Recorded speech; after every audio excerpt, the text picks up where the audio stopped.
നമസ്കാരം, പ്രവാസി മലയാളിയിലേക്ക് എല്ലാവർക്കും സ്വാഗതം.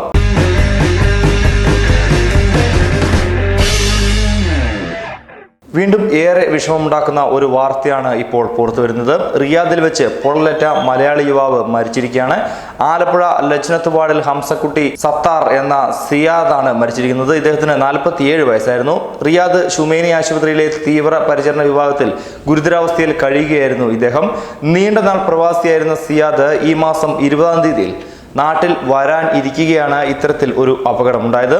ന്യൂ ഇൻഡസ്ട്രിയൽ ഏരിയയിലുള്ള അൽമ ഗ്ലാസ് ആൻഡ് അലുമിനിയം കമ്പനിയിൽ ജീവനക്കാരായിരുന്നു മരിച്ച ഈ സിയാദ്. കഴിഞ്ഞ ദിവസം രാത്രി താമസ സ്ഥലത്ത് വെച്ച് പൊള്ളൽ ഏൽക്കുകയായിരുന്നു. സഹപ്രവർത്തകനായ മറ്റൊരാൾക്കും പൊള്ളൽ ഏറ്റിട്ടുണ്ട്. സംഭവത്തിൽ അസ്വാഭാവികത ഉണ്ട് എന്നാണ് പ്രാഥമികമായ നിഗമനം. അതുകൊണ്ട് തന്നെ പോലീസ് അന്വേഷണം ആരംഭിച്ചു കഴിഞ്ഞു. അഗ്നിബാധയുടെ കാരണവും ബോധപൂർവം അപകടപ്പെടുത്താൻ ശ്രമം നടന്നോ എന്നതുമാണ് പോലീസ് ഇപ്പോൾ അന്വേഷിച്ചു വരുന്നത്.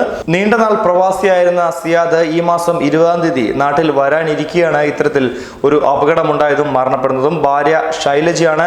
മക്കൾ സിയാദ, സിജാദ് എന്നിവർ +2 വിദ്യാർത്ഥിയാണ്.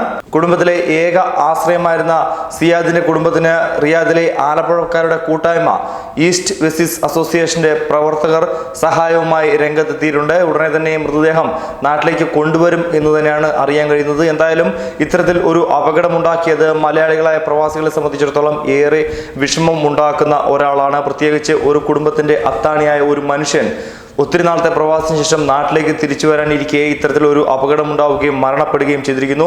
ഏതെങ്കിലും വിധത്തിൽ ഇദ്ദേഹത്തിന്റെ കയ്യിലുള്ള പണം തട്ടാൻ ആരെങ്കിലും ചെയ്തതാണോ തുടങ്ങിയ കാര്യങ്ങൾ ഒരുപക്ഷെ പോലീസിന് ഇനി അന്വേഷിക്കേണ്ടി വരും. എന്തായാലും പ്രവാസ ലോകത്ത് നിന്ന് ഇത്തരത്തിലുള്ള ദുഃഖവാർത്ത ദിനം പ്രതി വരുന്നത് ഏറെ സങ്കടമുളവാക്കുന്ന കാര്യം തന്നെയാണ്. ന്യൂസ് ഡെസ്ക്, പ്രവാസി മലയാളി.